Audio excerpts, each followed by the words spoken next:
사회현상에 의해 제6주차 수업 시작하겠습니다.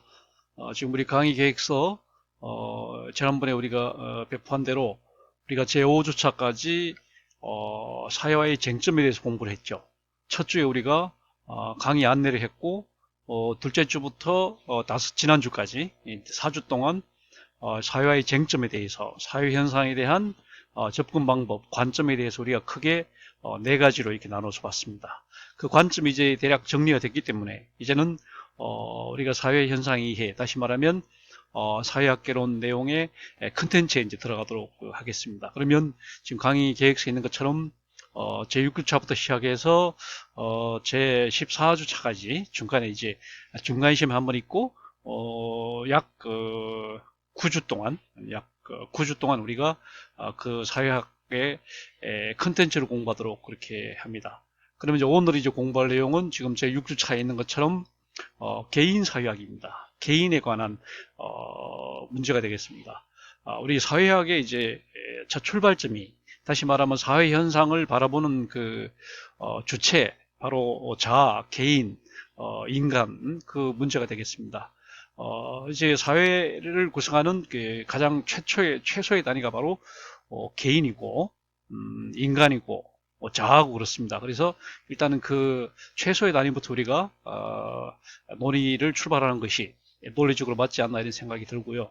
그래서 일단 개인 사회학이라고 제목을 붙여서 사회학의 개인적, 심리적 차원, 우리가 이제 공부하도록 그렇게 하겠습니다. 크게 세 가지 관점으로 나누어서 일단은 이제 철학적으로 나는 누구인가, 인간은 누구인가, 개인은 무엇인가, 뭐 거기에 대한 그 뭐라고 할까요? 어떤 사고, 이게 이제 사회 철학 문제가 되겠고, 그 다음에 이제 심리 문제입니다. 사회를 구성하는 조직을 구성하는 각 개인의 어떤 심리, 우리 사회 심리라고 그러죠? 심리의 차원.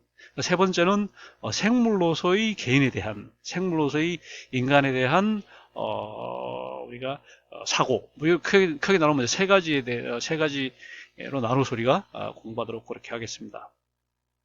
자, 우리가 이제 처음에 첫 시간에 얘기했듯이 사회학은 대략 이렇게 한 6가지 부분으로 이제 구성이 됩니다.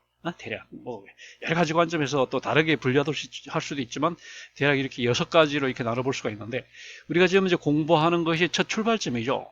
개인과 사회의 그 관계에 대한, 다시 말하면 사회화라고 얘기할 수가 있겠어요. 사회화에 대한 것을 우리가 공부를 하고 있잖아요.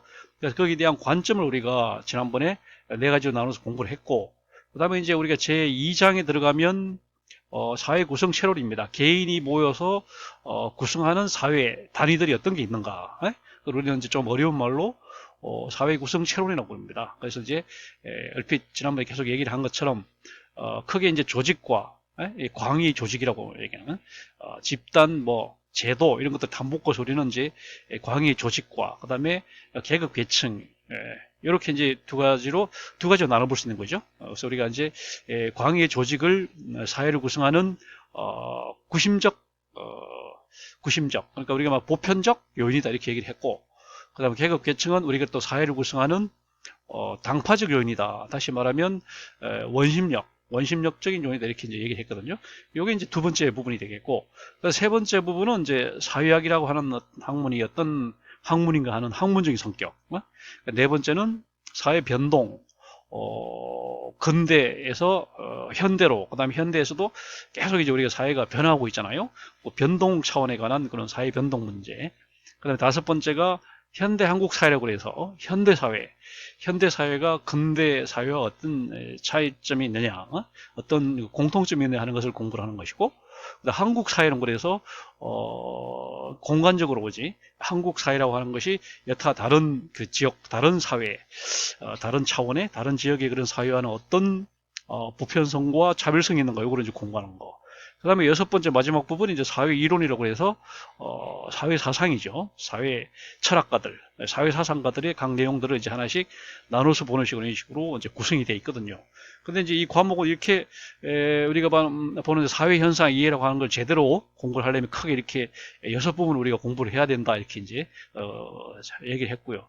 그러나 이제 우리 이 과목은 이렇게 굉장히 방대한 내용을 다 접근할 수는 없고, 그래서 우리는 이제 제1장과 제2장 부분만 이제 공부를 하겠다, 이렇게 지난번에 얘기를 했습니다.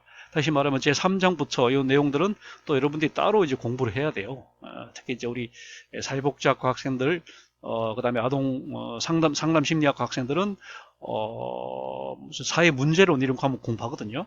그런 내용들에서 이제 사회 변동이라든지 이런 내용들을 좀씩 이제 공부하도록 그렇게 하거든요. 그래서 우리는 이 과목 크게 제1장과 제2장을 공부한다, 이렇게 얘기할 수 있겠습니다. 그래서 우리가 이제 지난주까지 관점에 대해서 공부를 했으니까 오늘은 이제 개인 사회학에 대해서 공부를 하고, 그 다음에 다음 주와 그 다음 주 두 주에 걸쳐서는 개인의 사회화와 문화 이 둘로 나누어서 공부를 하고, 그 다음 주로 이제 중간 시험을 치르고, 그 다음 주에 가서는 이제 사회 구성 체로에 들어가갖고 또 사회 구성 체를 바라보는 관점하고 조직 계급 계층 요걸 나누어서 공부하는 식으로 이렇게 진행이 되겠습니다. 자, 오늘은 이제 개인 사회학에 대해서 공부를 하는 겁니다. 자, 우리가 이제 접근 방법을 한번 정리를 하면 지난주까지 공부했던 것이 크게 네 가지를 했잖아요. 우리가 이제 각 우리 주체가 이제 사회 현상을 바라볼 때 취할 수 있는 관점은 첫째, 개체주의와 전체주의가 있다.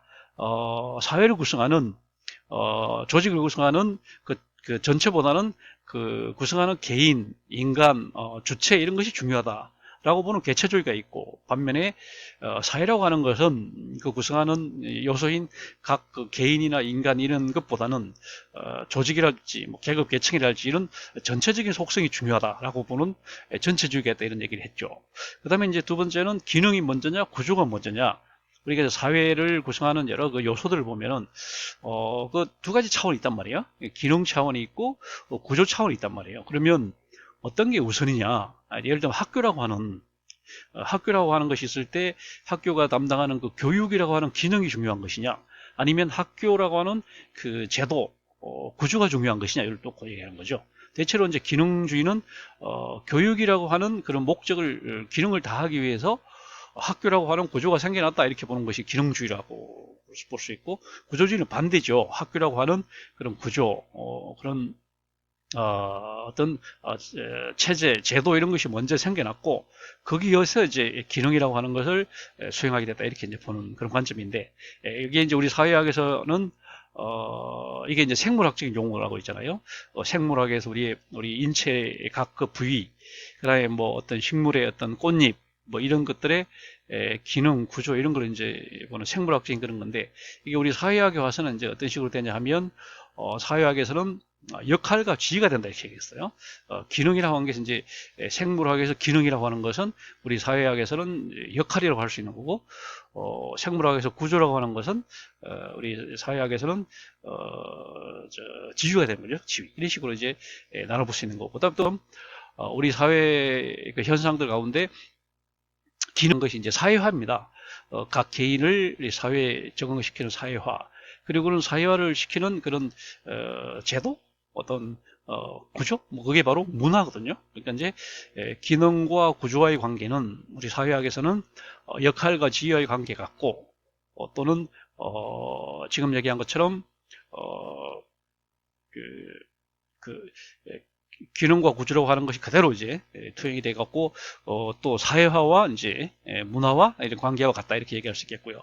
그다음 세 번째는 이제 개인들이 모여서 사회를 만들 때 그 동기, 그 결과가 무엇이냐, 이걸 가지고 이제 얘기하는 거죠. 각 그 사회 구성원들이 자유로운 계약에 의해서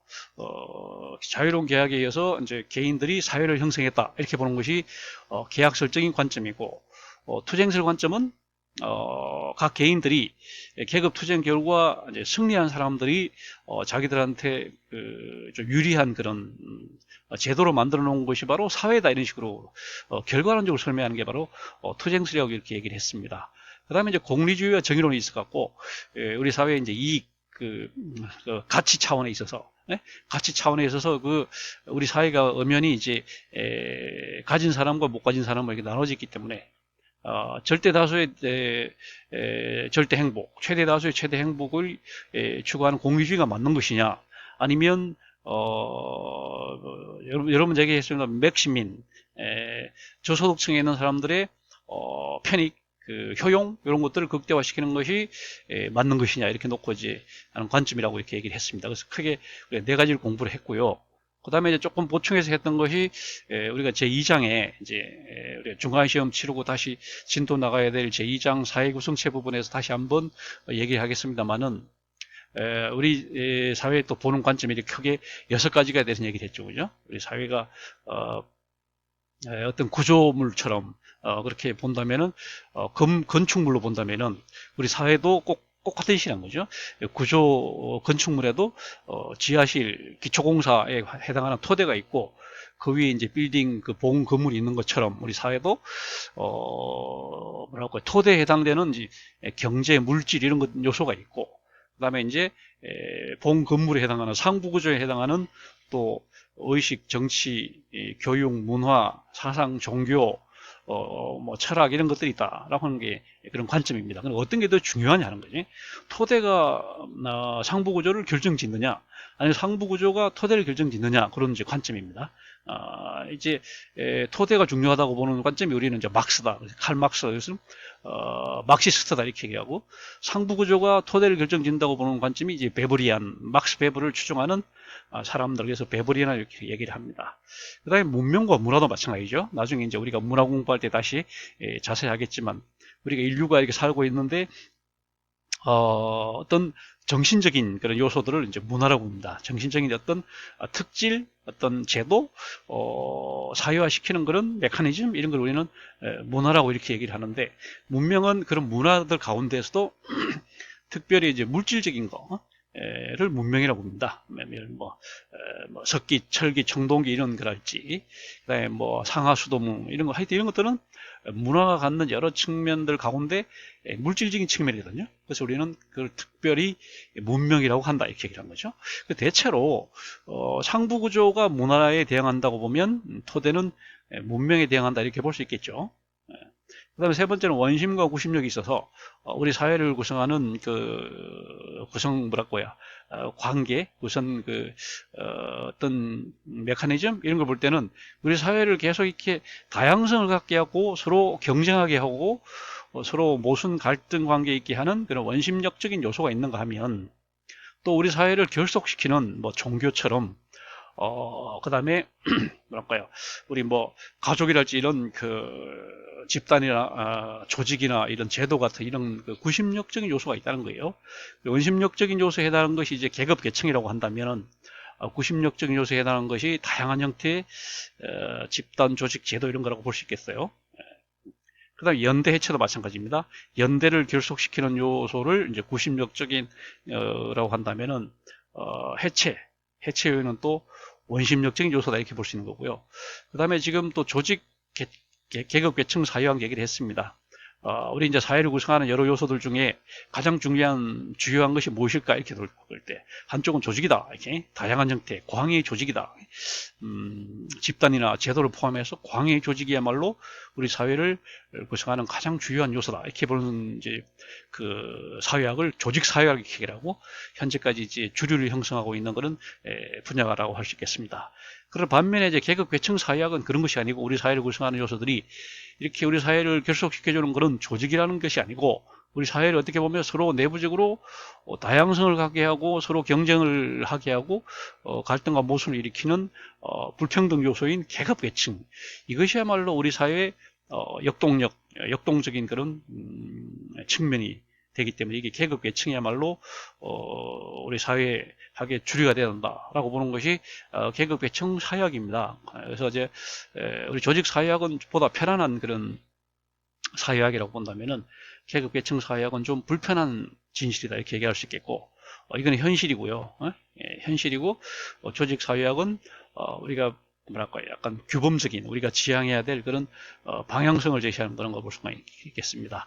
그래서 이제 조직 사회학에서 계급 계층 사회학을 거쳐서 우리는 이제 사회 문제론으로 넘어가는 거고 그다음에 사회 문제론에서 이제 사회보장, 사회정책, 사회복지로 이제 가는 그런 식의 논리적인 관계가 있는 겁니다. 그다음에 조화와 갈등 이론도 이것도 얘기한 것처럼 우리 사회에 이런 다양한 형상들 가운데 조화적인 그 측면이 주류가 되고 있고 갈등이란 것은 되게 잠정적이고 부분적인 것밖에 없다. 이렇게 보는 쪽을 이제 조화 이론이라고 본다면은, 갈등 이론은 또 반대죠. 우리 사회는 겉으로 볼 때 평안해 보일지 모르지만 속으로 들어가 보면 항상 갈등 상태에 있고, 오히려 갈등이 그 주요 현상이고, 조화는 오히려 부차적인 부수적인 현상일 뿐이다라고 주장하는 쪽이 있습니다. 이쪽으로 이제 갈등 이론 이렇게 얘기하거든요. 그래서 이렇게 6가지 관점은 우리가 나중에 한 번 더 정리를 하겠지만, 이것 또한 사회 보는 관점이다, 이렇게 이제 얘기할 수 있겠습니다. 자, 오늘 우리가 공부하는 것은 바로 이런 틀입니다. 그림이 약간 작긴 한데, 자, 우리가 이제 이 왼쪽에 있는 이 박스는 야성이라고 하는 박스는 우리가 사회화되기 이전입니다.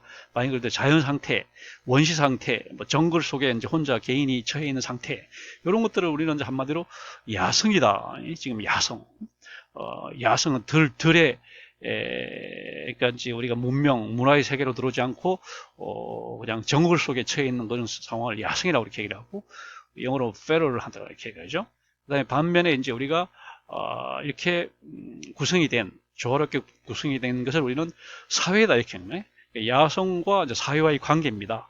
그 각 개인이 이제 야성 속에서 개인이라고 하는 것은 한마디로 원자적 개인인 거예요. 자연 사회적 그 개인이 아니라 원자적 개인, 원자적. 그냥 혼자 정글 속에 혼자 처해 있는, 예를 들면 뭐 옛날에 무슨 타잔처럼 밀림 속에, 정글 속에 혼자 처해 있는 타잔처럼 이제 전혀 사회화되지 않은 그냥 야성뿐인 그런 개인을 우리는 원자적 개인이다 이렇게 하는 거예요. 원자적 개인.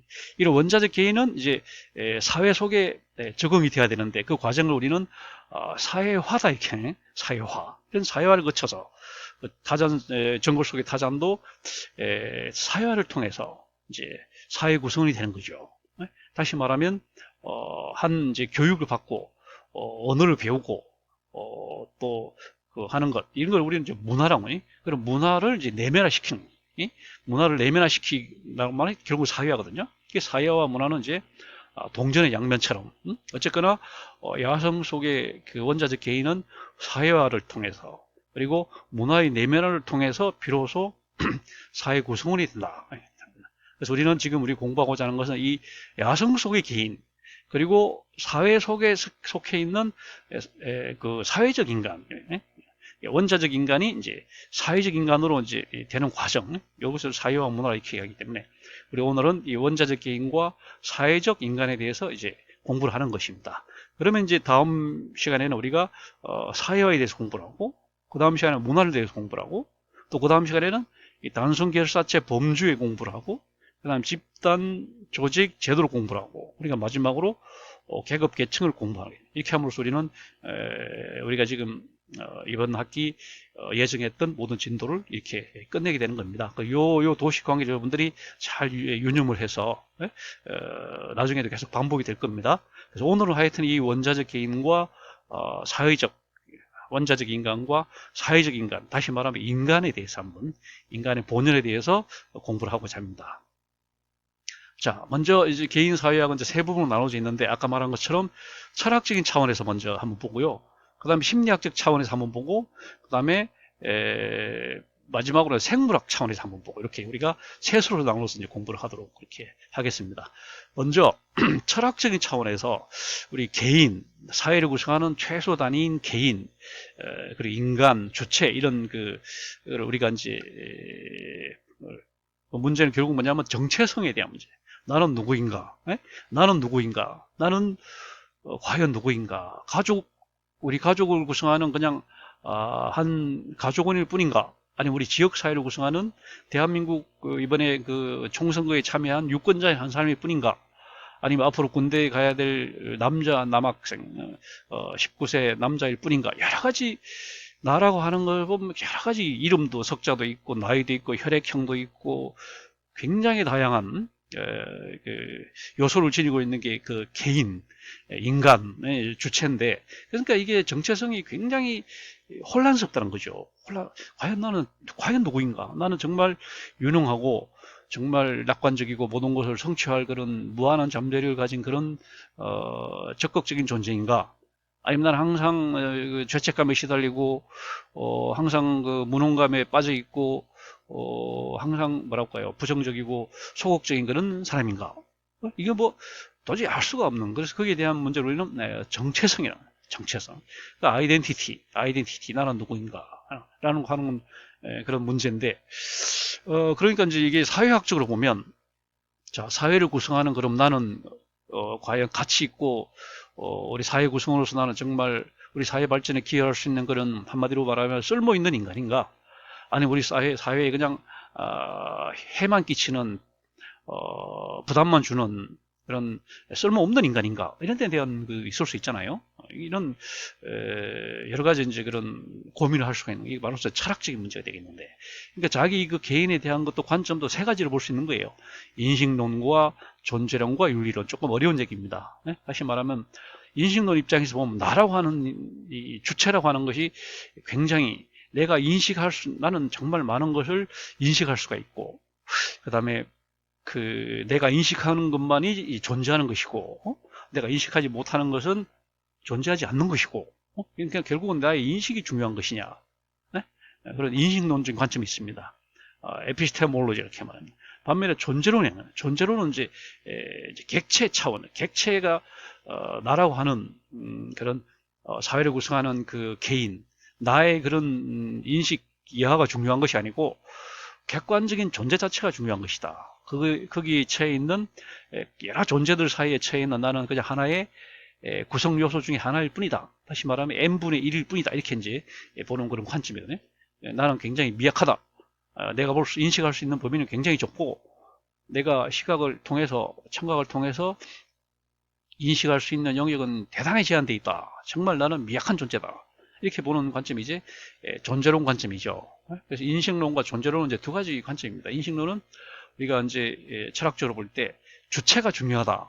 객체가 뭐 대상, 우리가 객체나 대상이 중요한 것이 아니고 주체가 중요하다. 내가 중요한 거예요. 우리가 철학에서 말하는 나는 생각한다, 고로 존재한다 이렇게 말하는 것처럼 내가 생각하기 때문에 존재하는 것이지 내가 생각하지 않고 내가 인식할 수 없으면 존재라는 거 의미가 없다 이렇게 본 거죠. 다시 말하면 우리가 지구가 자전한다 공전한다 내가 느낄 수 없으니까 그것은 인정할 수 없다 이렇게 보는 게 이제 극단적인 그런 인식론이라고 볼 수 있고, 존재론은 반대죠. 내가 못 느끼더라도 지구는 엄청난 속도로 자전 공전을 계속하고 있다.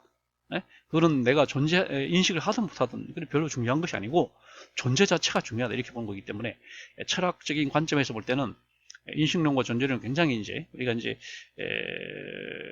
데카르트가 중세 신학 신본주의에서 데카르트가 비로소 인식론을 이제 주창을 했죠.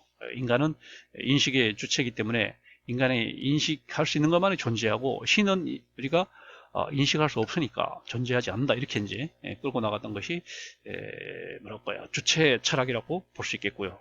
이어서 등장한 게 이제 존재론이었잖아. 이거는 구조주의 쪽에서 우리가 아무리 인식을 못한다고 하더라도 존재는 그 자체가 의미가 있는 것이고 인식과는 아무 관계가 없다 이렇게 보는 것이 존재론인 겁니다. 그러니까 이제 이걸 어떻게 보면 우리 이제 사회 구성원 개인이 뭐랄까요 잠재력에 대한 뭐 두 가지 관점이라고 볼 수 있어요. 인식론은 각 개인의 사회를 구성하는 그 개인의 어떤 잠재력을 좀 과대평가하는 그런 시각으로 볼 수 있는 거고, 존재론은 좀 과소평가하는 관점으로 볼 수 있겠어요.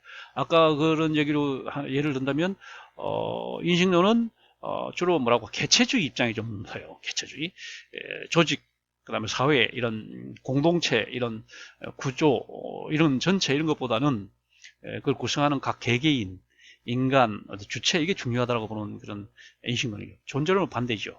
오히려 전체가 중요하고 전체주의가 맞다는 거지.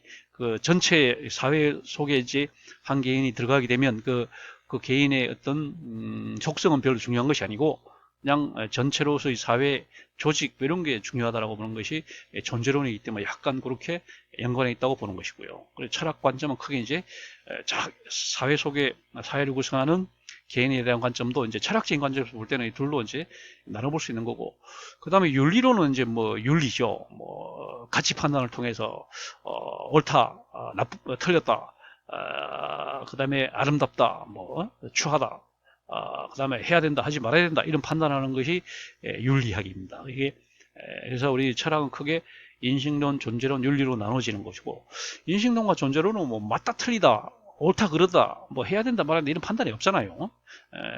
뭐가 존재한다. 내가 인식할 수 없기 때문에 존재하지 않는다. 뭐 이런 거지. 뭐 그래서 이제 전혀 가치 판단하는 그런 관점이 윤리론이거든요. 그러니까 이제 개인 철학 그 사회 구성원인 개인이 또 윤리론적인 관점에서 볼 수도 있어요. 나는 누구인가? 나는 누구를 위해서 살아야 하는가? 가족을 최우선시해야 되느냐? 아니면 내가 속해 있는 공동체, 국가와 민족을 위해서는 가족을 희생할 수 있는 것인가? 뭐 이런 관점이잖아요. 그다음에 우리가 공동체를 위해서 개인의 희생은 당연한 것인가? 당연하지, 오히려 개인이 더 중요한 것인가? 이런 대한 그런 이제 구체적인 어떤 질문을 던지는 그런 영역이 윤리론이라고 볼 수 있겠어요. 그래서 그다음에 이 관점을 한번 둘러보면은 나눠서 보면은 원자적 자신에 대한 인식 또는 사회적 자아에 대한 인식 두 가지 나눠볼 수 있어요. 예를 들면 나는 누구인가라고 하는 것이 이제 그냥 나는 한 사람일 뿐인가 이렇게만 볼 수 있지만 나는 사회적 자아죠. 그러니까 나는 우리 가족 중에서 내가 장남으로서 나, 그다음에 우리 학교 오면 내가 뭐랄까 1학년 신입생으로서의 나, 그다음에 이제 앞으로 군대 가야 될 남자로서의 나, 그다음에 이제 미성년을 벗어나서 드디어 성년이 된 성년으로서의 나, 이런 것은 이제 이런 건 사회적 자거든요. 그냥 원자적 자아는 그냥 말 그대로 이제 진공 속에 있는 나에게 대한 이제 인식이고, 그다음에 사회적 연결망을 관련시켜서 생각하는 인식은 이제 사회적 그 자아에 대한 인식이라는 거예요. 다시 말하면 이제 우리가 해석할 때 말하자면 이건 텍스트지. 원자적 자신에 대한 인식은 텍스트로서의 나. 그다음에 사회적 자아에 대한 인식은 컨텍스트로서의 나. 텍스트와 컨텍스트. 텍스트는 우리가 이제 본문이죠. 본문. 그러니까 어떤 문장, 한 문장을 놓고 본문. 컨텍스트는 그 문장에 속해 있는 전체 문단 단락, 전체 글에서의 의미. 요거는 이제 컨텍스트, 맥락이죠. 맥락. 우리는 항상 텍스트로서의, 본문으로서의 나냐, 아니면 맥락적인 나냐, 항상 이걸 가지고 우리는 이제 고민을 하고 있고, 정답은 없고 복합적인 것은 맞는데 어떤 게 더 중요하고, 그래서 우리는 항상 이제 철학적으로 볼 때는 이 사회를 구성하는 개인의 단위에 대해 항상 우리는 이제 고심을 하고 있는 거죠. 고심을 하고 있고, 때에 따라서 나에 대한 보면 거울을 보더라도 항상 이제 그때그때 다르고 그렇잖아요. 그래서 그렇습니다. 그 다음에 이제 이런 걸 이제 철학적 인간학이라고 그러고, 그 다음에 이제 이런 인간에 관한 그 학문을 또 인류학이라고 그래갖고, 엔트로폴로지다. 폴로지, 엔트로란 말이 이제, 또는 안드로, 엔트로폴로지, 인류학이라는 철학적 인간이 되겠습니다. 그래서 이 문제도 사실은 사회학에서도 이제 이런 문제를 다루는 것이 사회 철학이면 사회 철학. 그냥 철학, 우리가 대체로 말할 때 뭐 철학이라고 하는 게 어떤 경계가 일반 철학하고 뭐 사회 철학의 경계가 분명한 건 아니지만, 그냥 우리가 철학을 말할 때는 당연히 뭐 사회 철학을 말하는 것이죠. 원자적 자신에 대한 철학만 있는 것이 아니고 항상 우리는 사회적 자아를 부인할 수 없기 때문에. 그렇지만 우리가 또 이제 사회 철학이라고 할 때는 또 조금 다릅니다. 철학적인 뭐랄까요, 인간의 문제랄지 인류학적인 그런 차원들을 본다, 이런 얘기입니다. 이것도 이제 공부할 게 많지. 여러분들이 이제 뭐 철학개론이랄지 이런 과목에서 따로 이제 공부할 수 있는 그런 내용들이니까 이 부분은 요 정도로 하고요. 그 다음에 우리가 이제 좀 깊이 있게 봐야 할 게 바로 심리학 영역에서 이제 우리는 나는 누구인가 이렇게 하는 사회 구성에 관한 것, 이런 영역을 우리는 이제 심리학 영역 중에서도 개인 심리학 이렇게 얘기를 하죠. 개인 심리학, 사회 심리학 중에서도 그 개인에 관련된 거는 개인 심리학 이렇게 얘기를 합니다. 그 개인이라고 하는 것이 이제 우리가 관심을 갖는 것은 인지, 우리 사회를 구성하는 각 인간들이 인지를 한다는 거죠. 인지라는 것을 알고 느끼고 안다, 이런 뜻이잖아요. 그러면 이거는 주로 우리가 감각기관을 통해서 이제 인지를 하게 되잖아요. 감각기관이라는 게 우리가 시각적인 눈으로 봐서, 청각적인 이제 귀로 들어서, 그 다음에 뭐예요? 후각적인 냄새를 맡아서, 그다음에 미각적인 맛을 봐서, 촉각적인 이 감촉을 느껴서, 이렇게 이제 5가지 오감을 통해서 인지를 하거든요.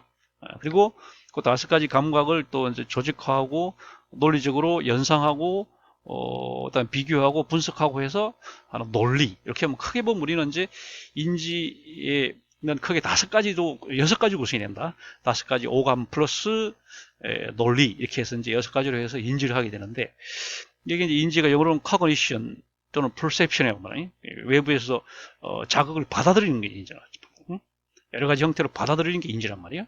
근데 이거를 이제 받아들이는 것도 사람마다 차이가 있고, 그렇습니다. 그래서 이게, 어떤 사람은 뭐, 굉장히 심각하게 받아들이고, 어떤 사람들은 아무렇지 않고, 그래서 이제 이게, 심리적으로 뭐 정신적으로 볼 때 약간 그 자폐증 같은 병 있잖아요. 나중에 얘기 나오겠습니다. 자폐 같은 경우는, 스스로 이제 폐쇄를 하기 때문에 외부 자극을 인지를 못하는 게 자폐잖아요. 자기가 딱 인정한 것만 문을 딱 닫기 때문에 외부에서 어떤 자극에 대해서도 자기가 관심 있는 자극만 인지가 되고, 관심이 없는 자극은 아무리 강하게 이렇게 자극을 줘도 전혀 인식을 못하는 거. 이런 사람들을 우리는 이제 자폐증이에요. 자폐증. 얘기를 합니다. 그래서 인지라고 하는 것도 이게 참 굉장히 다양하고, 어떤 관심이 있냐 없냐에 따라서도 인지가 될 수도 있고 안 될 수도 있고, 그 사람의 감각기관에 눈이 또 유달리 귀가 밝은 사람도 있고, 뭐 이런 여러 가지 메커니즘이 있어 갖고 인지라고 하는 것도 굉장히 다양하고 복잡한 문제입니다. 그래서 이걸 가지고 또 평생을 또 학문적으로 연구하는 사람들도 있고, 또 이제 심리학에서 하는 것이 아니라 우리 정신과 정신의학과에서도 이제 병원에서도 이제 의과대학에서도 또 연구를 하잖아요. 인지에 영향을 주는 것 중 하나가 이제 태도입니다. 태도. 태도랑은 지금 보는 것처럼 좀 일관성이 있는 어떤 관점이죠. 영어의 attitude라고 말합니다. 일관성이 있는 관점, 어떤 부정적인 태도, 긍정적인 태도, 미래지향적인 태도, 과거지향적인 태도, 뭐 여러 가지. 그다음에 사색지향적인 사람, 또 행동지향적인 사람, 남성적인 태도, 여성적인 태도, 다양한 태도가 있는, 이 태도라는 것은 그러니까 우리가 대체로 인지나 뭐 행동이나 이런 데서 갖는 일관성이죠. 일관성. 일관성을 가질 때 우리는 그걸 태도다 이렇게 얘기하는 태도. 그 다음에 이제 행동이라는 것은 behavior, action 이렇게 말하는데, 대체로 behavior라고 하는 행동은 좀 무의식적인 행동까지 포함해서 대체로 행태라고 하죠. 행태 또는 행위라고 해서 이제 behavior는 주로 이제 무의식적인, 예를 들어 눈 깜빡깜빡하는 거, 그다음 수업 시간에 다리를 덜덜 떠는 거, 이런 것들은 무의식적인 거잖아요. 이런 것들까지 포함해서 우리는 behavior라고 말하고, 그 중에서 이제 의식적인 거, 뭐, 뭐 세수를 한다, 뭐 양치를 하고 잠을 잔다. 그 다음에 이제 수업 시간에 중요한 내용을 메모를 한다. 이런 것들은 이제 우리가 의식적인 거잖아요. 이런 거는 이제 액션이죠, 액션은 behavior 중에서도 특별히 이제 의도적인 거, 이런 것들을 행동. 그래서 이거는 단지 우리의 어떤 손과 발이나 이런 어떤 작용을 통해서도 하지만, 생각 속에서 아직 행동으로 옮기지 않았어도 머릿속에 일어나고 있는 그런 뭐랄까요, 잠재적인 어떤 행동까지 다 포함하는 거예요. 심리적인 어떤 움직임, 이런 것도 다 행동에 들어가는 거죠. 그래서 비헤이비어라고 하는 말은 굉장히 포괄적인 겁니다. 의도적인 거, 비의도적인 거. 그 다음에 실질적인, 그러니까 실질적인 행동과 그 다음에 잠재적인 단지 심리적인 행동까지 다 포함해서 우리는 비헤이비어라고 그러고, 그 중에 특별히 의도적인 것만 우리는 액션이다 이렇게 말하는 거지. 그래서 우리는 사람들마다 그 사람이 어떤 태도가 있는지를 알기 위해서, 어떤 인지를 하는지를 보기 위해서 임상실험을 해요. 임상실험. 여기 나와 있는 것처럼 임상실험, 클리니컬 익스페리멘테이션 하는 거지. 임상실험. 이거는 뭐냐면 자극을 줘서, 그 다음에 반응을 보는 거죠. 한 사람에게 자극을 줘서, 자극이라는 건 찌른다는 거죠. 바늘로 가시를 콕 찌르는 거. 이걸 우리는 자극이다 이렇게 한문으로 이렇게 쓰고, 영어로 스티뮬러스다 이렇게 자극을 줘서 그 사람이 어떤 반응을 하는지, 리스판스 어떻게 나오는지 보는 것이 임상실험이에요. 그래서 어떤 사람한테 빨간색을 보여주고 A, B, C 세 사람한테 각각 다 빨간색을 보여주고는 어떻게 반응하는지, 어떤 사람은 아무 반응도 없고, 어떤 사람은 저 빨간색 싫어요 이럴 수 있고, 사람 빨간색 좋아요. 이런 사람도 있고. 그러면 똑같이 빨간색을 보여줬는데 왜 그게 반응이 세 가지가 나오냐. 그걸 놓고 이제 분석을 하는 거잖아요. 분석. 이게 도대체 이 사람은 어떤 태도를 태도길래 이런 식으로 행동이 다르게 나오느냐. 네? 그 사람은 왜 어떤 사람은 왜 전혀 인지를 못할 수도 있는, 뭐 이런 걸 이제 분석하는 것이 임상심리, 임상실험이에요. 네? 자, 그 다음에 심리학의 두 번째, 욕구와 이제 좌절에 대해서, 우리가 사회에 속해 있는 사람들이 이제, 그 각 개인들이 사회에 가입하게 되는 동기는, 우리가 볼 때는 이제 사회 계약을 통해서 이렇게 가입을 할 수도 있지만, 왜 그럼 계약을 하느냐? 그 이제 동의를 들어가 보면 바로 욕구란 거죠, 욕구. 그 사회에 조직에 내가 가입함으로써, 예를 들면 뭐 결혼을 해서 내가 가족을 이룸으로써, 아니면 내가 학교에 입학을 함으로써, 회사에 취직을 함으로써 내가 뭔가를 얻으려고 하는 거죠. 기본적으로 보면 욕구 때문에 인간은 뭐랄까요, 그 사회 구성이 되는 거지. 예? 그래서 욕구를 우리는 이제 단계를 나눠볼 수 있고, 그 다음에 좌절, 욕구를 뭐 욕구 성취에 실패하는 것을 우리는 이렇게 이제 좌절이다, 좌절 이렇게 말합니다. 프루스트레이션 이렇게 말합니다. 우리가 욕구 단계에 대해서는 그 유명하게 마슬로우라고 하는 사람 있죠. 마슬로우의 욕구 단계설이 있습니다. 맨 첫 단계가 생리적 욕구, 인간의 이제 생리 현상을 추구하는 걸 욕구, 가장 이제 원초적인 그 욕구가 되겠고, 그보다 한 단계 높은 것이 안전에 대한 욕구, 보다 안전. 그 다음에 그것보다 높은 게 소속과 애정, 그 다음에 인정, 최고 높은 것이 이제 자아 실현의 욕구가 있다. 이런 식의 욕구 단계설을 얘기한 사람이 마슬로우였습니다. 그래서 우리가 생리적 욕구를 해결하기 위해서는 우리가 뭘 대체로 가족을 이제 결혼을 하고, 그 다음에 자녀를 키우고, 그다음에 부모님을 봉양하고, 이렇게 해서 우리가 생리적 욕구를 해결하잖아요. 안전 욕구를 해결하기 위해서는 우리가 취직을 하죠. 취직을 해서 우리가 연금을 가입하고 저축을 해서 노후 생활에 대비를 하고, 그 다음에 이제 의료보험, 사회보험에 가입을 해서 만약의 사태에 대비를 하는 거죠. 그 다음에 소속과 애정도 마찬가지. 우리는 그 다른 사람으로부터 이렇게 어떤 소속을 됨으로써 이제 예를 들면 뭐 동호회에 내가 가입한다, 그 다음에 교회에 간다, 이렇게 함으로써 소속감을 느끼고, 그다음에 그다음에 우리가 어떤 동호회에 참여함으로써 동료들 사이에 어떤 애정을 갖게 되는 거고, 그다음에 이제 인정을 받고 싶은 거죠. 내가 이제 좋은 책을 내서 내가 뭔가 성취를 해서 기부 활동을 해서 내가 상대방으로부터 이제 인정을 받고 싶어하는 그런 욕구가 있고, 그다음에 자아 실현, 이런 식으로 이제 욕구와 단계를 가지고 있다고 본 사람이 마슬로우였잖아요. 마슬로우. 그 다음에 이제 기질과 성격이에요. 그 각 개인이 이제 가진 어떤 일관성, 이런 것을 우리는 기질이다, 기질이다, 이렇게 템퍼라멘트다 이렇게 말하고, 또 그걸 좀 더 요즘 많이 쓰는 말로 하면 이제 성격이에요. 성격. 그 사람의 성품이죠. 영어의 퍼스널리티나 캐릭터 이렇게 말합니다. 퍼스널리티를 되게 이제 성격이라고 그러고, 캐릭터는 되게 개성이라고 하죠. 개성. 캐릭터는 좀 독특한, 다른 사람들과 구별되는 그런 내용들을 되게 캐릭터라고 그러죠. 캐릭터. 퍼스널리티란 말은 이제 라틴어의 페르소나에서 나온 말이죠. 페르소나라고 가면, 얼굴에 쓰는 가면처럼 그 사람의 진정이 아니고 가변성이 있는 그런 것을 이제 퍼스널리티라고 해서 이제 성격이라는 말 대체로 퍼스널리티라는 말을 씁니다. 그래서 이걸 이제 여러 가지로 나누는데, 많이 나누는 방법이 이제 내향적 성격과 외향적 성격 이렇게 이제 나누잖아요. 내향. 안쪽으로 향하는 인트로버전, 내향. 밖으로 향하는 외향, 익스트로버전 이렇게 이제 서로 나누고. 그 다음에 마음이 굉장히 안정이 되어 있냐, 성격이 불안정하냐에 따라서 이제 네 가지 매트릭스가 만들어지죠. 그래서 외향적이면서 좀 불안정한 그런 성격을 담즙질 성격이다 이렇게 말하고, 외향적이면서 안정된, 항상 그러니까 외향적인 사람을 다혈질이다 이렇게 말하죠. 이게 앞에 말한 것은 주로 외향적이면서도 가끔은 또 불안정하게 외향적이 아닐 수도 있고, 이런 사람을 담즙질이라고 하고, 항상 외향적인 사람을 다혈질이라고 하고, 그 다음에 항상 내향적인 사람을 냉담형이다 이렇게 말하고, 대체로 내향적이지만 가끔은 또 내향적이지 않을 때도 있는 그런 사람을 우울형이다 이렇게 이제 넷으로 나눈 사람이 또 있어요. 대체로 이렇게 네 가지 콤비네이션에 따라서 이렇게 나눕니다. 그래서 우리가 주로 이제 병적인 게 주로 이제 우울증이 이제 병적인 거죠. 항상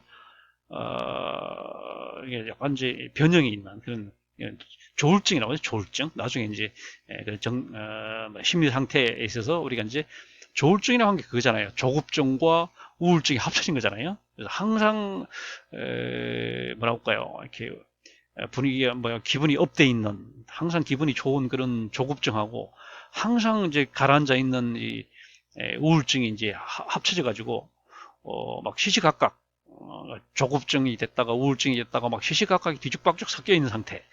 이런 상태를 우리는 이제 조우울증이라 그러죠. 조급증과 우울증을 합쳐서 조우울증이라는 거예요. 조우울증. 근데 이게 이제 이게 컴플렉스죠. 서로 섞여 있기 때문에 어떤 식의 이제 예측 불가죠. 이 사람이 어떤 반응을 보일지 예측 불가하고 그리고 또 엉뚱하게 나타나고 예를 들면 좀 기분 좀 풀면 좋겠는데 우울하고 그 다음에 좀 기분이 차분하면 좋겠는데 너무 들떠 있고 이런 식의 막 엇박자도 나오고 이런 굉장히 이제 문제적인 성격이 바로 조우울증이라는 거죠. 조우울증. 예, 그런 이제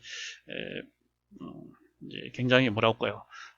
좀 위험한 그런 형태라고 볼 수 있는 건데 아무튼 이 기질화한 것이 이렇게 우리가 보면 딱 한 가지로 정해진 게 아니고 이제 좀 섞여 있고 항상 이념적으로는 이제 네 가지다 이렇게 이제 나오는데 우리가 이제 한의학에서 사상의학 그래갖고 뭐 우리가 뭐 태양인 소양인 이렇게 나누는 것처럼 서양에서도 이런 식으로 옛날부터 나눠왔던 거죠. 동양에서만 사상의학에 쓰던 것이 아니고 서양에서 이렇게 예전부터 기질 성격을 나눌 때 넷으로 많이 나눴어요. 넷으로. 그럼 그것은 이제 이념형이고 이념형이지 현실적으로는 거기 막 많이 섞여 있는 거죠. 완전히 딱 나눠지지는 않고 좀 많이 섞여 있는 거예요. 이념형과 현실형을 좀 우리가 구별을 해야 됩니다. 그리고 성격에 대해서는 지금 마지막 부분에서 한번 조금 더 보충을 하도록 그렇게 하겠습니다.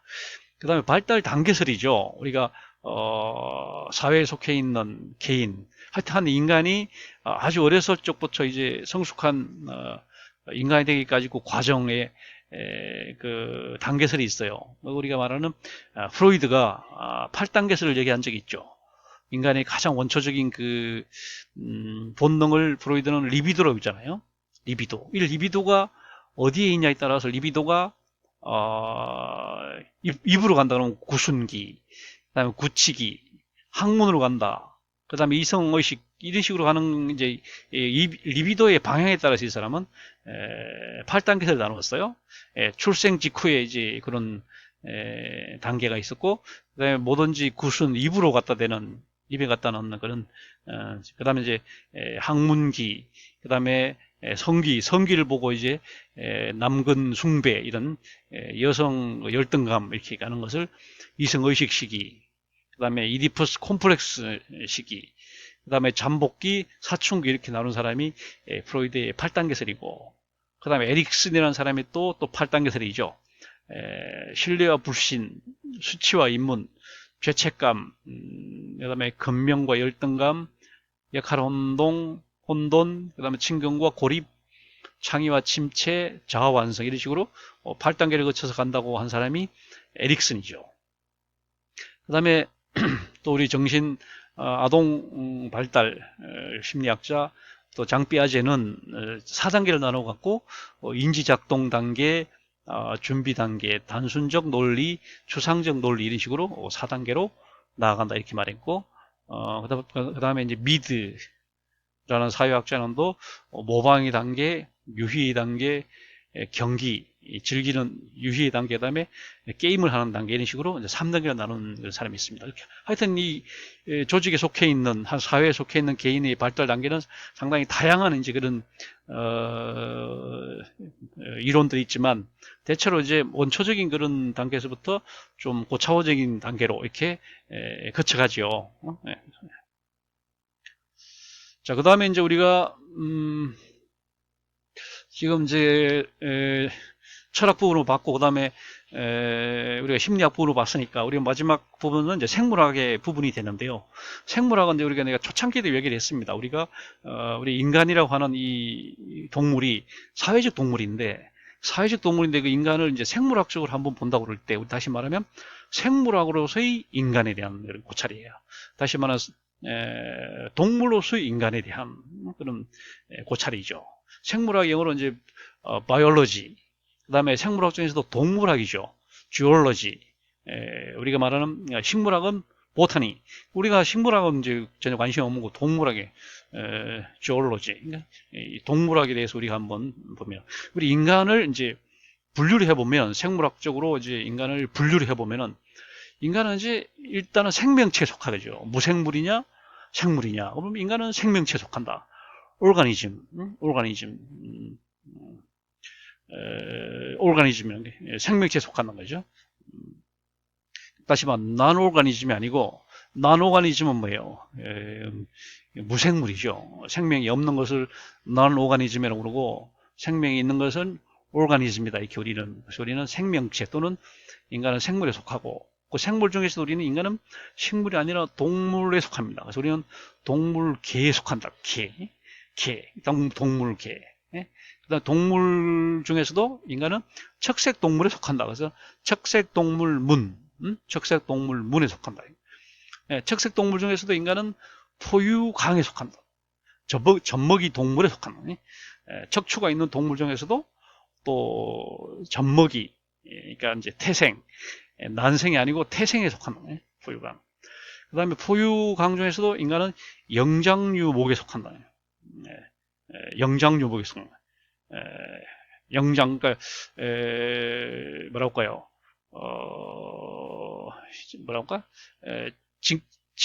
직립을 할 수 있는 그런 동물에 속한다. 그 중에서도 호미니드과 사람과 유인원과 호미니드는 이제 호모하고 오이드, 호모노이드한 건,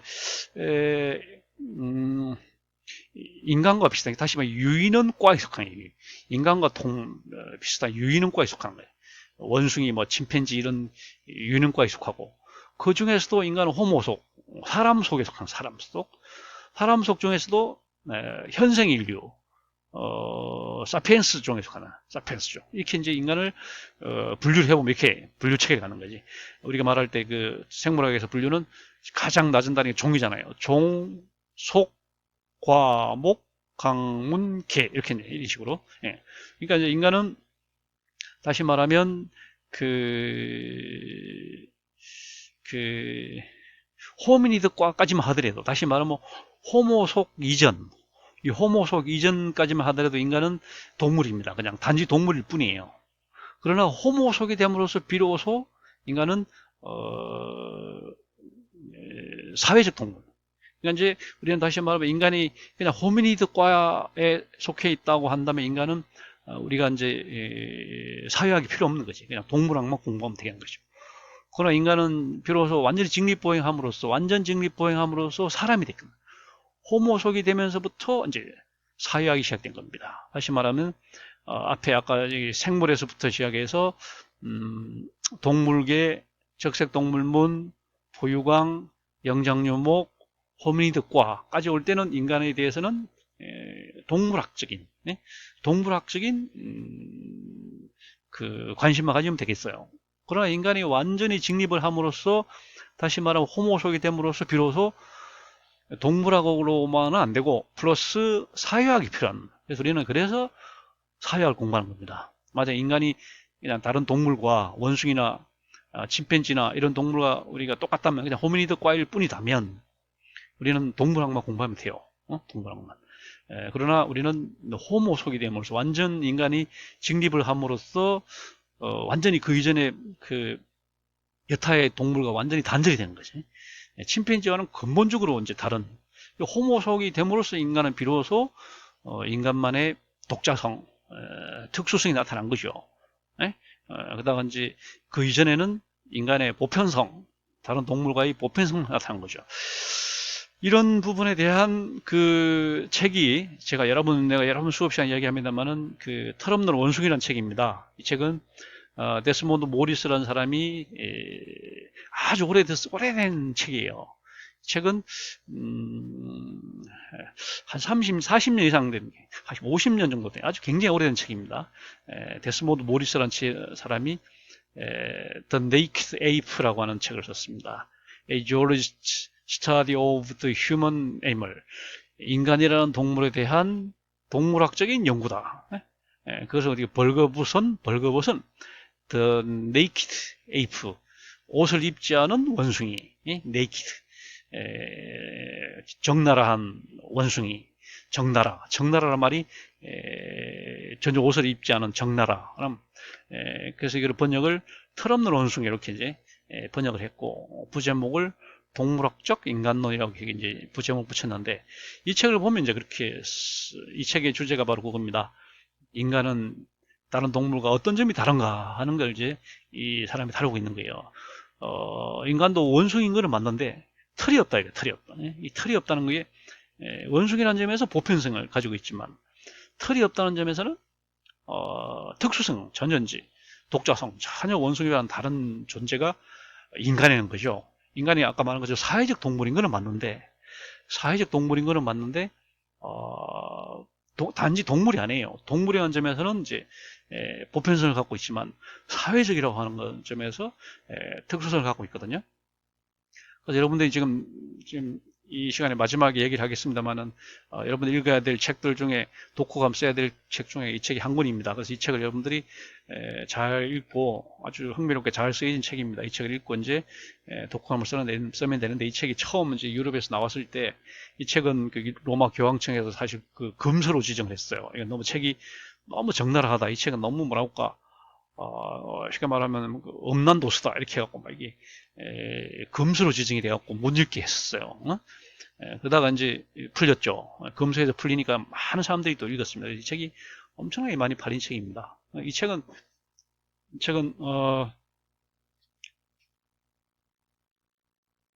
그래서 이 책은 뭐 일단은 다른 동물, 특히 원숭이과 다른 그러니까 호미니드과에 속한 그 다른 동물들 있잖아요. 우리가 말하는 뭐 대체로 그냥 원숭이라고 이렇게 얘기를 합니다. 우리가 유인원이라고 이렇게 얘기를 하는데, 원숭이만 있는 게 아니잖아요.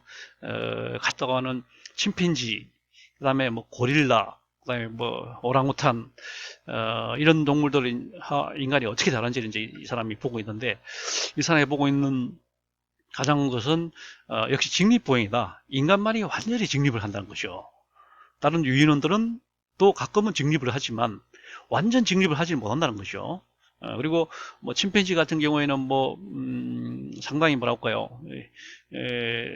지능 IQ도 높아서 쉽게 말하면 뭐 도구를 이용하기도 하고, 심지어 뭐 호두를 깔 때 이렇게 돌멩이로 찧어서 까고 하는 도구까지 이용할 수 있는 엄청난 그 IQ를 가지고 있음에도 불구하고 인간이 되지 못하는 것은 일단 완전 직립을 못하고, 그러니까 그리고 침팬지와 인간 사이는 분명한 단절이 있다는 거예요. 이 사람이 그 단절을 완전 직립보행으로 보고, 이 사람은 직립보행을 함으로 해서 인간이 드디어 이제 사회적 그 존재가 됐다는 거죠.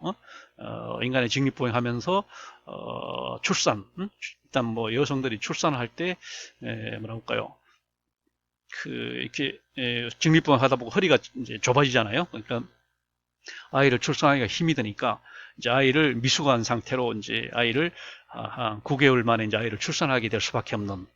그래서 9개월 만에 출산하다 보니까 그 아이가 완전히 이제 자립을 못하니까 출생 직후에 바로 자립을 못하고 최소한 1년 이상은 이제 부모의 보호를 받아야 되는 그런 시기거든요. 그러니까 이제 그 1년 동안 아이를 양육을 해야 되고 하다 보니까 그 양육을 하다 보니까 이제 가족이 꼭 필요하고, 그 다음에 이제 어린이집, 유치원 이런 기초적인 교육기관이 필요하고, 이다 보니까 사회가 형성이 된 것이고, 그래서 사회가 형성이 되니까 이제 뭐 언어, 문자 뭐 이런 것들이 함으로써 오늘날 문명 세계가 된 것이다 이렇게 보기 때문에 인간의 직립보행함으로써 이제 그렇게 됐다는 거예요. 그래서 그 외에도 이제 여러 가지 얘기를 많이 합니다. 인간이 다른 그 원숭이과 동물과 다르게 왜 일부 일처제를 쓰냐? 다른 그 침팬지나 그 다음에 뭐 고릴라나 이렇게 보면 일부 일처제가 아니거든요. 다부다처제 아니면 뭐 일부 다처제 이런 형식인데, 왜 인간만 일부 일처제나, 이걸 놓고 또 이제 이 사람이 많은 그 해놨어요. 다시 말하면 한 가지만 예를 들면, 그 짝짓기라고 하는 것이 이제 그 원숭이과 동물은 짝짓기가 그야말로 종족 보존 수단일 뿐인데, 인간에게서는 짝짓기라고 하는 게 종족 보존과는 아무 관계 없는, 다시 말하면 사회 심리적인 연대, 연대의 표현이고, 그 다음에 뭐랄까, 종족 보존은 부차적인 그런 게 돼버렸어요. 전혀 관계가 없는 그런 형태가 되어버렸기 때문에 이 사람은 거기서 이제 찾습니다. 거기서 사실 짝짓기 해서 찾아요. 그래서 이제 그 부분에서 조금 뭐랄까 좀 점잖지 못하다 이래갖고 이 책이 이제 검수가 됐던 건데, 아무튼 지금 그 분류책을 다시 한번 보면은 생물학에서 굉장히 이제 중요한 게 그 생명체, 생물의 그 분류거든요. 이, 이 분류라고 하는 것이 다시 말하면 뭐랄까요, 쪼개고 합치는 거 있잖아요. 이게 이제 지식의 탄생이거든요. 분류와 합류가 바로 지식의 탄생이란 말이에요. 우리가 이 삼라만상을 볼 때 일단 살아있는 생명체냐 아니냐 일단 나눠봐야 될 거 아니에요. 자, 그 중간에 있는 물론 바이러스가 있긴 합니다만은 생명체와 이제 무생물로 나누고 또 생명체를 또 나눠야 될 거 아니에요. 그 나눈 것이 동물과 식물로 나눈 거잖아요. 동물과 식물은 확연하게 차이가 있다는 거죠. 동물은 일단은 세포막으로 수사해 있고, 그 다음에 식물은 세포벽으로 돼가지고, 동물은 벌써 세포 구조가 원형으로 이렇게 둥글게 돼 있고, 식물 세포는 각이 져 있다는 거죠. 동물과 식물은 확연히 다르다는 거예요. 이거는 뭐 섞일 수가 없이 확연히 다르다. 그 다음에 동물 중에서도 척추가 발달이 된 동물이 있어요. 반면에 무척추 동물이 있어요. 당연히 이제 척추 동물은 고등 동물이죠.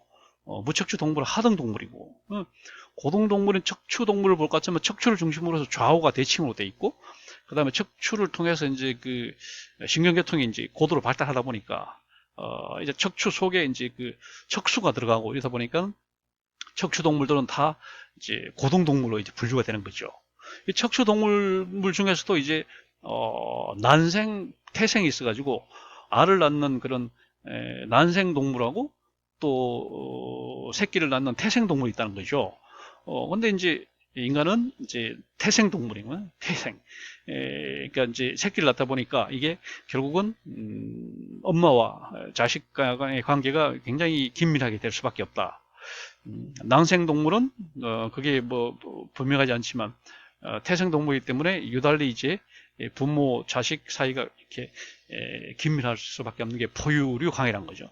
그 포유 동물 중에서도 인간은 영장류 목에 속한다는 거죠.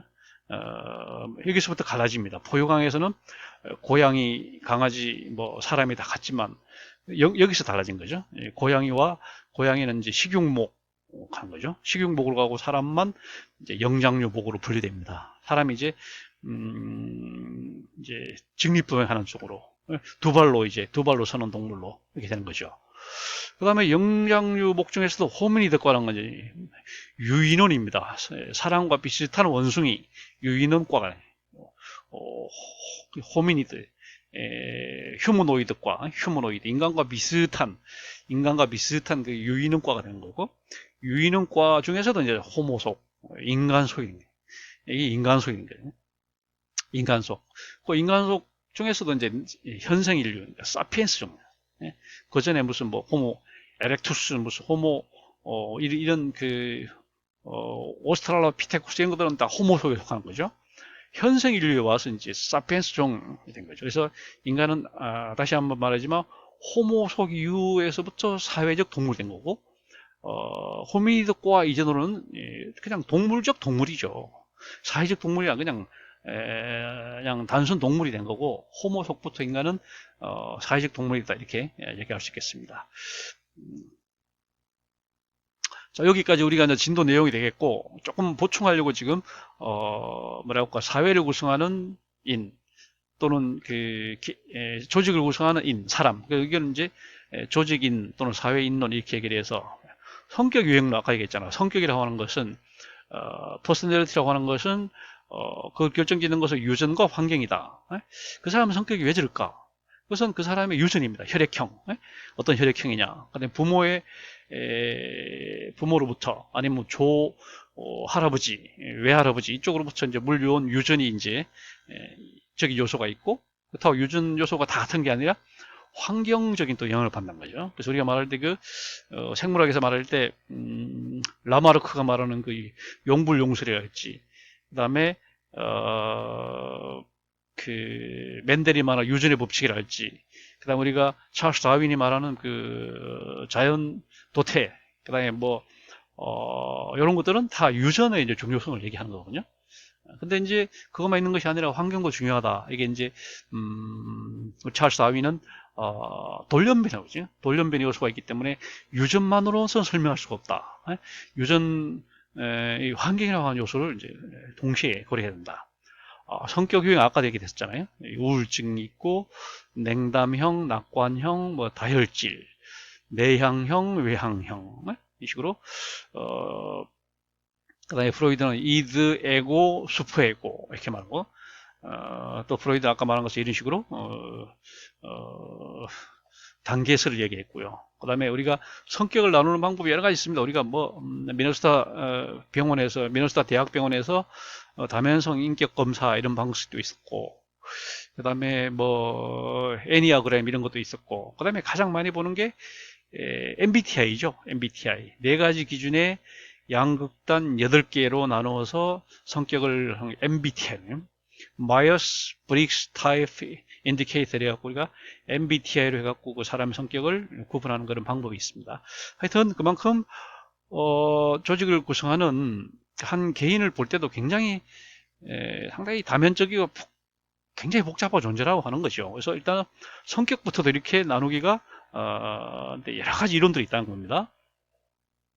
그 다음에 이제 두 번째 인간관이에요. 우리가 조직 또는 사회를 구성하는 개인을 어떻게 볼 거냐. 그 개인은 굉장히 불신, 그 인간은 대체로 게으르고 그 다음에 그 개인은 감시를 받아야 되는 그런 수동적이고 뭐 이런 사람들이다 라고 보는 게 X론이고, Y론은 인간은 굉장히 자율적이고 그렇다. 인간은 이제 성선설 성악설, 인간 선하게 보는 Y론 성선설, 우리 동양에서는 이제 맹자의 성선설과 유사한 것이고, X론은 인간을 악하게 보는, 인간은 나쁘기 때문에 엄하게 감시를 해야 된다고 보는 것이 동양에서는 성악설, 순자의 성악설이 있습니다. 이런 위생 요인을 중시하는 사람, 동기 요인을 중시하는 사람. 위생 요인은 그냥 우리 흔히 말할 때 그냥 큰 잘못만 이렇게 피해 가려는 그런 사람이 있어요. 그런 사람들이 이제 위생형 인간. 동기형 인간은 그런 게 중요한 게 아니라 뭔가 성취하고 뭔가 이루려고 하는 그런 사람이 있어요. 이런 동기요인입니다. 그 다음에 동기와 사기 이런 것도 있고요. 우리가 이제 어떤 그 사람의 어떤 조직에 뭐랄까요, 충성하는 그런 것들을 이유가 뭘까? 그런 거 보면 이제 대체로 기계 모형과 인간관계 모형이 있는데, 기계 모형은 뭐예요? 그 사람한테 보상을 줌으로써, 경제적 보상을 줌으로써, 물질적 보상을 줌으로써 그 사람을 끌어들일 수 있다, 유인할 수 있다라고 보는 거고, 인간관계 모형은 그 사람에게 사회심리적 만족감을 줌으로써, 물질적인 경제적인 보상이 아니라 사회심리적인 만족감을 줌으로써 유인할 수 있다, 이렇게 보는 인간관계 모형이잖아요. 그 다음에 몰입이라고 있습니다. 그 사람이 조직에 흠뻑 빠지는, 조직에 정말 충성하는, 자발적으로 막 충성하는 그런 사람이 있는가 하면 그렇지 않은 사람도 있다.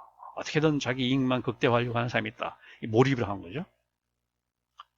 그 다음에 그 사람의 태도, 지금 말했습니다. 지각, 감정이라는 것들이에요. 감정. 그 다음에 그 개인의 학습이라는 거예요. 학습이라는 게 있어서 시행착오를 통해서, 시행착오, trial and errors, 시행착오를 통해서, 그 다음에 임상, 아까 말한 절차, 자극, 반응을 통해서 이렇게 되는 경우가 있습니다.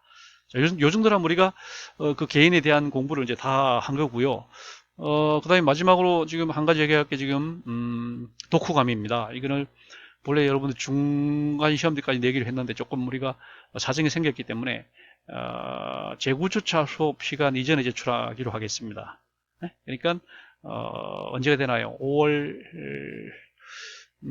하여튼 중간시험 그 다음 주입니다. 9주차 수업시간 이전에 제출하는 걸로 하고, 우리가 이제 지금 코로나 상황이 좋아지면 여러분들이 오프라인 수업 나올 때 이제 직접 출력해서 내는 걸로 하고, 지금처럼 여전히 이렇게 온라인 수업을 갈 것 같으면 이 리포트를 구글 클래스룸으로 받는 걸로 그렇게 하겠습니다. 자, 지금 10건입니다. 이 10건 중 하나를 선택해서 분량은 한 10포인트로 해서 대략 5매 내외로 이렇게 내면 됩니다. 자, 이 책들은 지금 목록은 지금 우리 구글 클래스룸에 자료에 올라가 있으니까 여러분들이 그 중에 잘 찾아서 한번 잘 골라서 지금 읽어보면 된다.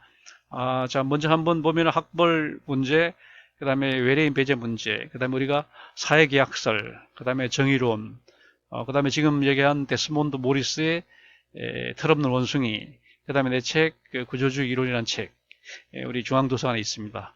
그 다음에 국화와 칼이라는 책, 이거는 문화에 대한 거죠. 일본 문화에 대한 거. 그 다음에 헌팅턴의 문명 충돌이라는 이 책, 그 다음에 부분과 전체라고 하는 이 번역서. 요 중에 여러분들이 9권 중에 한 권을 읽고 독후감을 쓰면 되겠습니다. 자, 오늘 수업은 여기까지 하고, 그 다음에 다음 수업은 이제 사회화에 대해서 진도를 나가도록 하겠습니다. 오늘 수업 마치겠습니다.